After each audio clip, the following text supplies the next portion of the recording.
Tha Taruk Henjilaklaba Kanglupki Irang Asi Loishinaba Lairiba State Government Asina Santi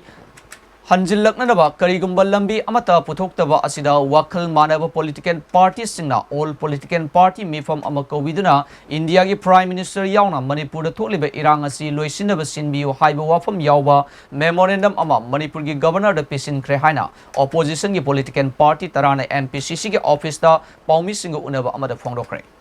Paugi mi famadu NPCC ki leader Hanagi Chief Minister O Ibobina Fongdo Kibada Hojek Thataret Suzilaklaba Manipur ki Irang Asi Loishinaba Double Engine ki Sarkar ni Hariba State Lengakna Loishin Handuna Santi Puraknaba Hotnabagi Lambi Amata Udaba Asida Wakhallon Mannaba Political Party Singna Manipur ki Tholiba Kanglup ki Irang Asida Prime Minister Unanaba Hotnarubada Unaba Fangdana Leirakhiba Aduna Prime Minister Yauna Amuktang Unaduna Santi Hanjilaknaraba Sinbiyo Haina Memorandum Adu Pisin Haina Fongdoke.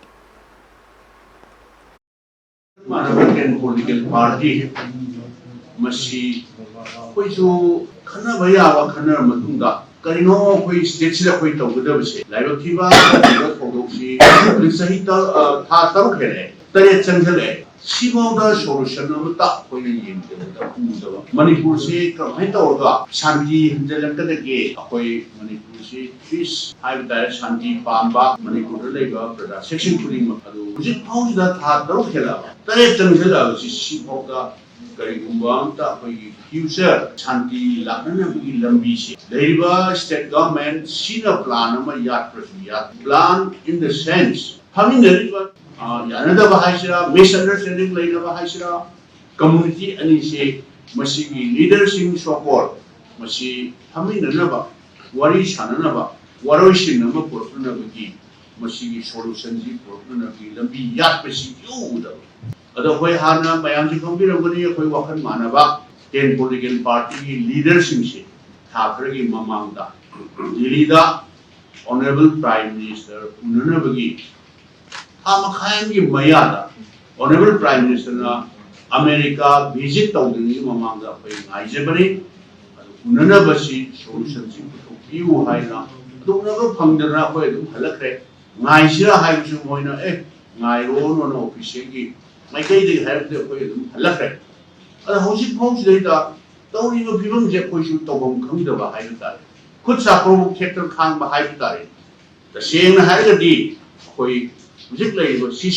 situation crisis masi hana de koi haije baduni political mile is long na ba koi tawjabanate rajniti tawnaba yabagi matam sunate ado puno maksing se sarkar malebina sarkar si responsibility ngamtane